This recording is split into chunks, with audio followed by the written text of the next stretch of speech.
Seattle Mariners Edgar Martinez waves his cap as fireworks go off while he is introduced at a post-game ceremony, Saturday, October 2, 2004, in Seattle. They sure love Martinez in Seattle. On the eve of his final game in the majors, the Mariners' retiring designated hitter was honored with a lengthy post-game tribute Saturday night after Seattle's 10-4 loss to the Texas Rangers. AP photo, Elaine Thompson. Elaine Thompson, Associated Press. Seattle Mariners Edgar Martinez waves his cap as fireworks go off while he is introduced at a post-game ceremony, Saturday, October 2, 2004, in Seattle. They sure love Martinez in Seattle. On the eve of his final game in the majors, the Mariners' retiring designated hitter was honored with a lengthy post-game tribute Saturday night after Seattle's 10-4 loss to the Texas Rangers. AP photo, Elaine Thompson. Elaine Thompson, Associated Press. Will Edgar Martinez hear his name called Tuesday afternoon when MLB Network announces the 2019 Hall of Fame inductees?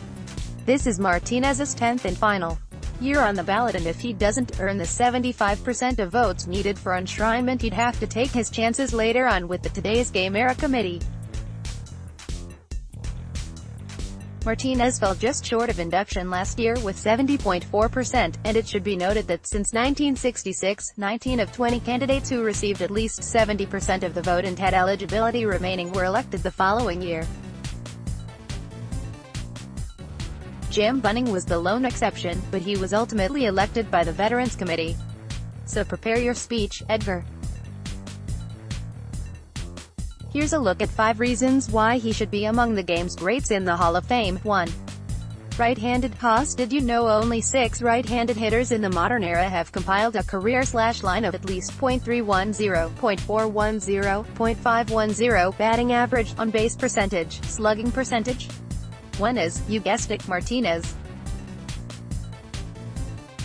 The others are Jimmy Fox, Hank Greenberg, Harry Heilmann, Rogers Hornsby and Manny Ramirez. When Martinez converted to full-time DH in 1995 and won his second American League batting title, he was the first right-handed hitting, 2-time AL batting champ since Joe DiMaggio, who did that in 1940. Voters have knocked Martinez in the past for his lack of counting numbers.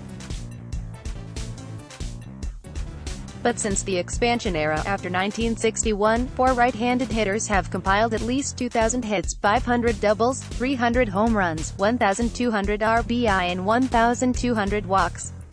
One is Martinez, the others are Ramirez, Albert Pujols and Alex Rodriguez. Martinez didn't play his first full major league season until he was 27, and that wasn't all his fault. But when he got rolling, he was rolling. 5 players have gone at least 6 consecutive seasons batting .320, .420, .550 or better. They are Ted Williams, Lou Gehrig, Babe Ruth, Hornsby and Martinez.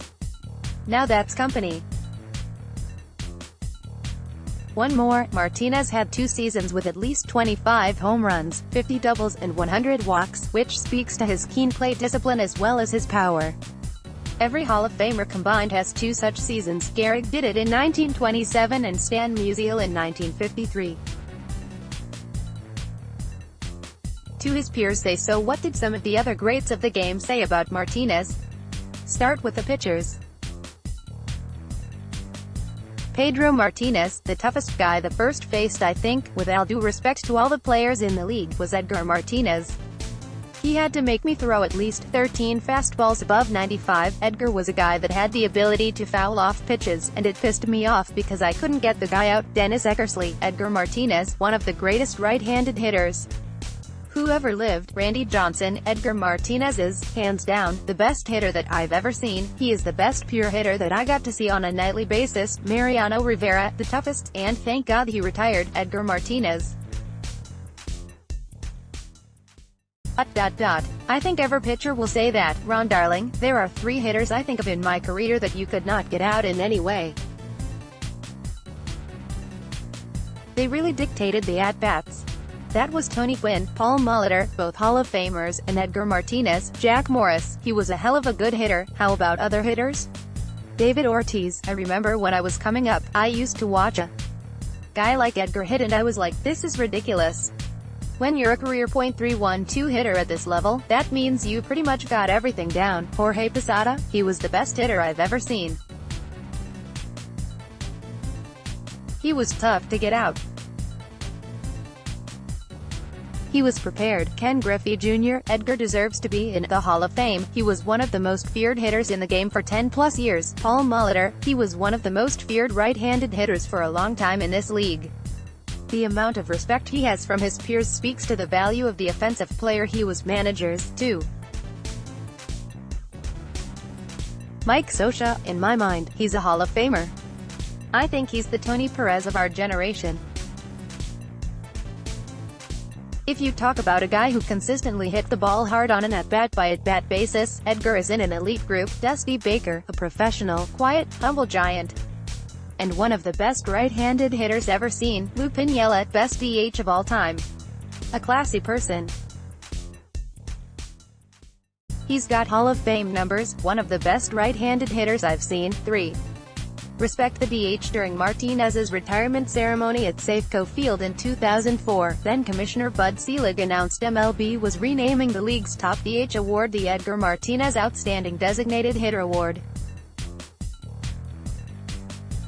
Say if there is a DH in the Hall of Fame, shouldn't it be the one who is so dominant they named an award after him?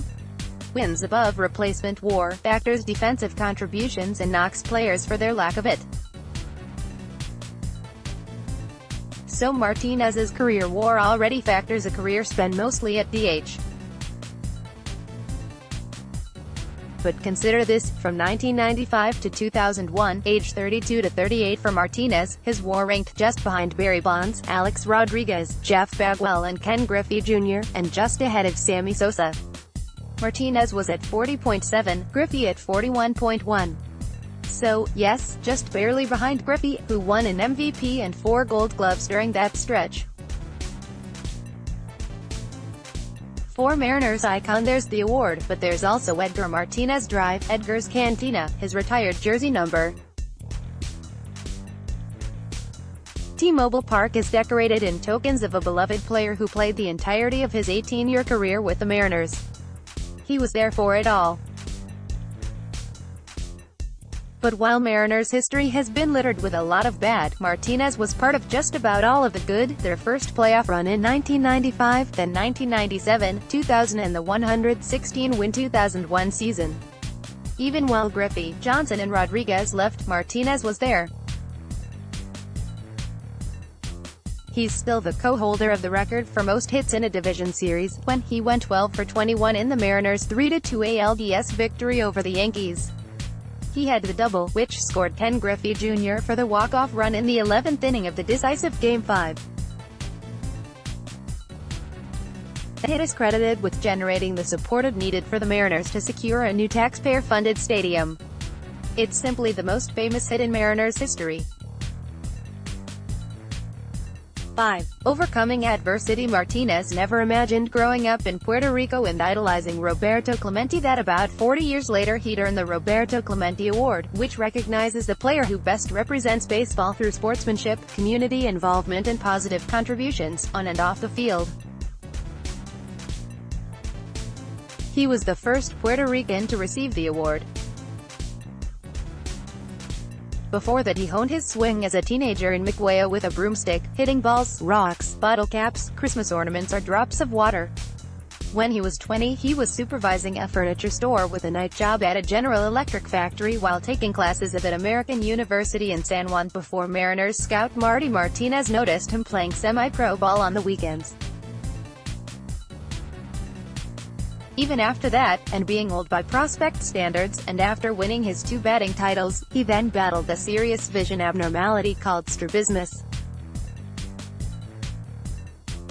His right eye had drifted out of alignment. In 1999 he found his career hanging in the balance before Mariners eye specialist, Dr. Douglas Nikaitani, helped him develop exercises to aid his depth perception. Harold Reynolds played with Martinez from 1987 to 92 with the Mariners, yet he said he never knew his teammates' eyesight was as bad as it was. "I spent time in the same batting group even and all that stuff," he said. That just blows me away, especially the hours he spent doing all his eye exercises just to be ready to play one game. For all of that, why shouldn't Martinez be headed for Cooperstown? Former Seattle Mariner designated hitter Edgar Martinez has gained votes and could be on his way to induction to Cooperstown after years of Hall of Fame voters arguing he shouldn't get in because he was a DH. January 14, 2019 1:50 p.m. January 10, 2019 8:34 a.m. January 10, 2019 3:50 p.m. January 3, 2019 3:26 p.m.